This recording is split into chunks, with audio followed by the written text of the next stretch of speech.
Et alors, dans cette nouvelle vidéo, je vais vous présenter notre nouveau tableau de bord réalisé avec Google Data Studio. Alors, pour situer le contexte, nous avons été cooptés par une entreprise dont la principale activité est la location de véhicules. En effet, ils effectuent la location sous plusieurs formes.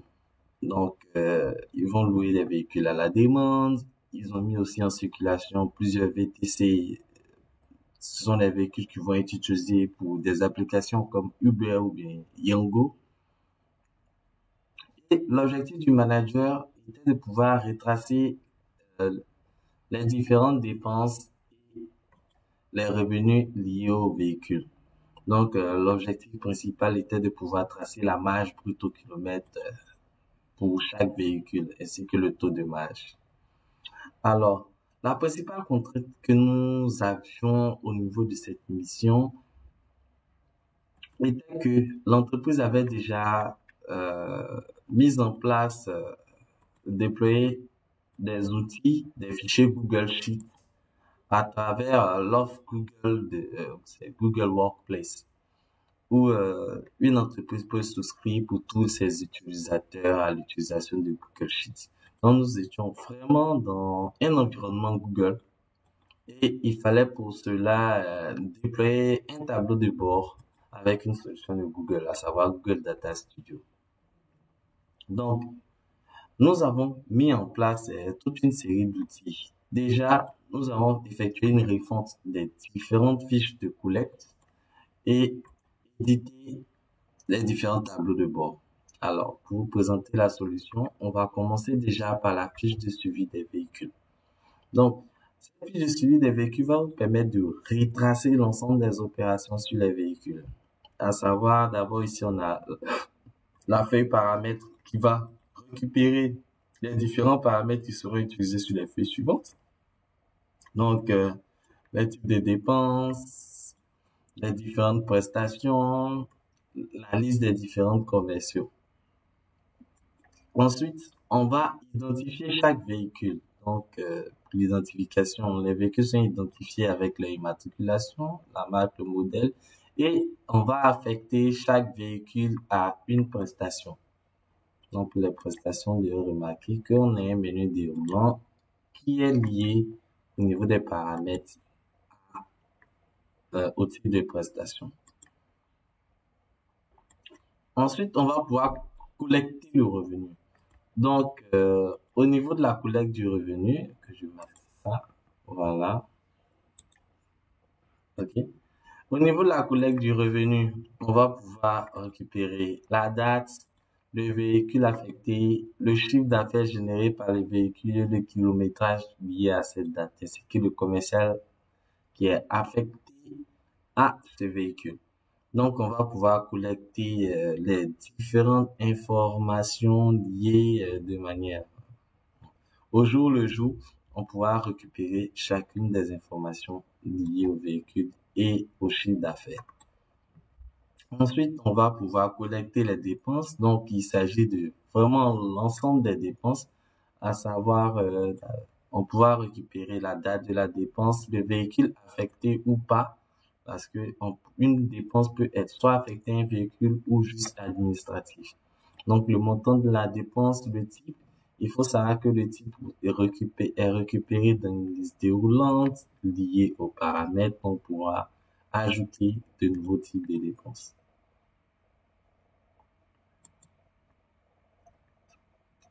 Ensuite, on va pouvoir récupérer, attendez, voilà, on teste les dépenses. Le libellé de la dépense, donc c'est vraiment le libellé de l'opération. On va pouvoir ajouter un libellé afin de donner information sur l'opération. Alors, une fois ces éléments remplis, on va pouvoir récupérer ces éléments dans Google Data Studio. Donc, on a un petit bouton actualiser les données, voilà, dans Google Data Studio. Et pour notre outil, on a prévu 3 pages d'analyse. Donc, La première page va récapituler la vue d'ensemble. Donc, c'est une vue vraiment générale sur l'ensemble des process, l'ensemble des informations récupérées. Donc, dans cette vue, on a le total des revenus, donc le chiffre d'affaires total généré, le total des dépenses au niveau de l'ensemble des véhicules. On a la marge globale et le total de kilomètres parcourus, donc la distance totale parcourue par l'ensemble des véhicules. On a la possibilité ici de pouvoir jouer avec les filtres. Donc, on va pouvoir filtrer sur certains véhicules ou en sélectionner plusieurs au niveau de notre flotte avec la possibilité de faire des recherches. On a aussi la possibilité de filtrer sur l'année, le mois. Donc là, on a ces différentes informations. Donc, au niveau des détails pour notre la vue d'ensemble, on a les dépenses par véhicule.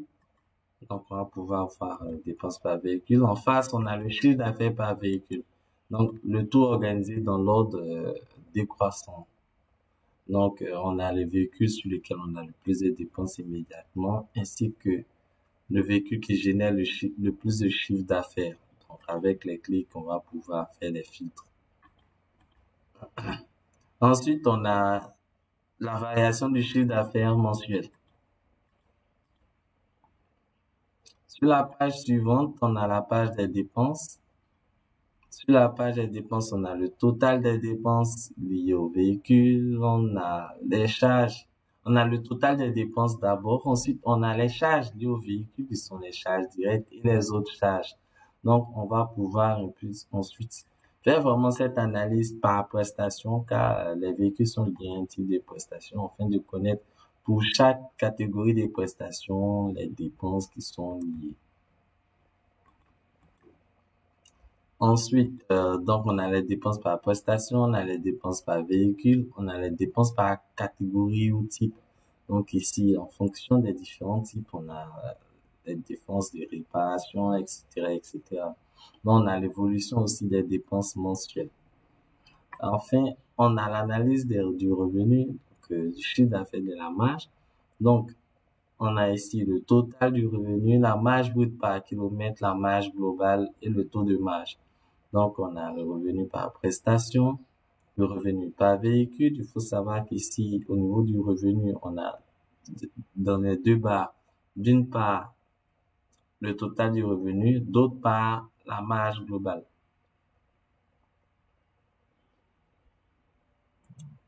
Voilà. Donc, c'est ça. Voilà. D'autre part, la marge globale pour chaque véhicule.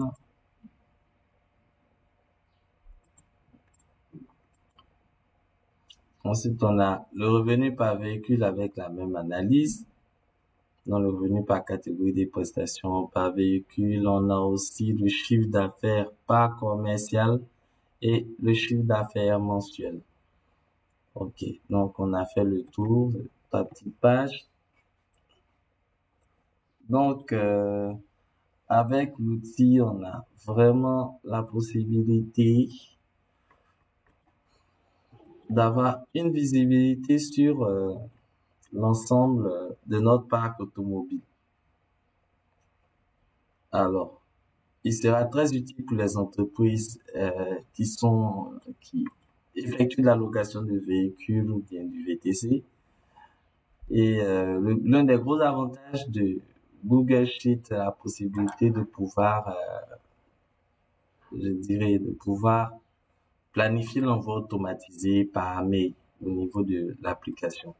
Et c'est très intéressant. Donc, il faut rappeler que Google Sheets, dès que vous, excusez-moi, il dit Google Sheet, Google Data Studio, dès que vous êtes utilisateur des mails Google, vous avez accès à la solution. Donc,